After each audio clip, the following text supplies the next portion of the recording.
Ennis-based artist Tomás O'Maoldomhnaigh will launch a new book this week, created in collaboration with his late brother, the photographer Dominick Moloney. In the artist's footsteps, revisiting Jonathan Fisher's Killarney will be launched this coming Thursday at 7:30pm in O'Mahony's Bookshop on O'Connell Street in Limerick.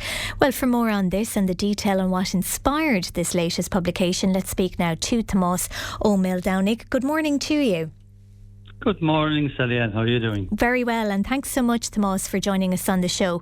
I suppose, tell us about the idea behind the artist's footsteps. Where did this project begin? Basically, what happened is I got a phone call from my brother Dominick.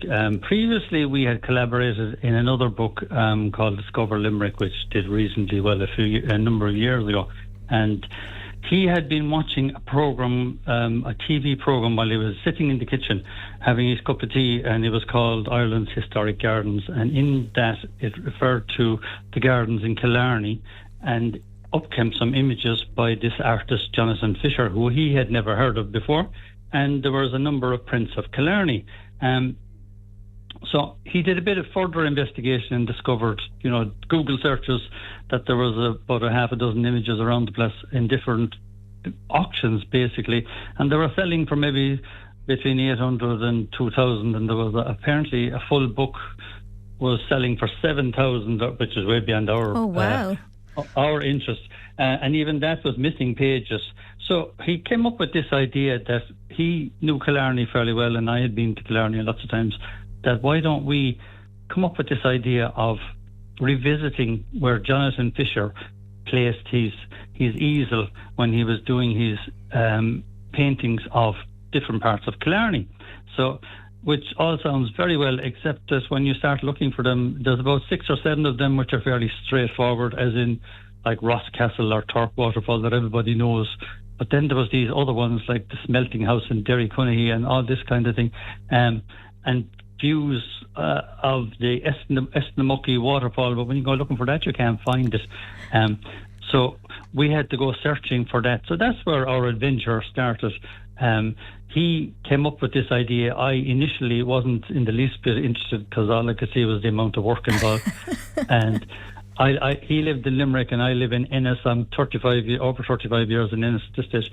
So it's kind of over 2 hours and 20 minutes or something. I think I checked it at one stage for me just to go each way to Killarney. So I wasn't looking forward to that kind of travelling. But anyhow, eventually he cajoled me into going ahead and proceeding with it. And sure, we had great fun putting it together.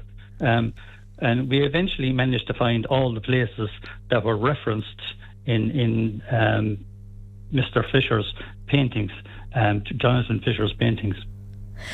Now, it's not really that long in the scheme of things since your brother passed away, Tomás. I mean, it's wonderful that you're able to have those memories of working on this project with him. I suppose, what does it mean to you now that other people will get to see the output of that collaboration this week? Well, Dominick was a brilliant photographer, and we used his images in the previous book as well. He had been a long-time member of the Limerick Camera Club, and he used to give demonstrations, and he won various prizes for photography. So it's great that we could put the book together. There was a kind of a double loss when Dominick passed away, in that he was also my IT expert. He was the guy who did the desktop publishing. He was in the previous book, and he was putting it together with this book. So unfortunately, when he passed away, then I suddenly had to learn how to. There's a software that we use for publishing called InDesign. It's Adobe InDesign. So I spent a lot of time in front of YouTube trying to figure out how to put in images and take out images and change the size of the text and the fonts and all this kind of stuff. But eventually I got it done. I didn't actually finish it until October of last year. So we wanted it completed for Dominick's anniversary, which was just recently in January. So the book was completed. His family, his wife and his 3 sons were delighted with how it turned out, and the rest of his larger Moloney family were also very thrilled to see how it eventually came together. And it's great to have his work memorialised, shall we say, in this publication. Certainly is. Well, congratulations on what is a wonderful project, and no doubt a lot of people will be looking to attend it. I'll remind people again, the launch of In the Artist's Footsteps, revisiting Jonathan Fisher's Killarney, will be launched this coming Thursday the 19th at 7:30pm in O'Mahony's Bookshop on O'Connell Street in Limerick. Tomás O'Maoldomhnaigh, thank you for joining us. He is of course an Ennis-based artist who worked on that project with his late brother, the well-known photographer Dominick Moloney.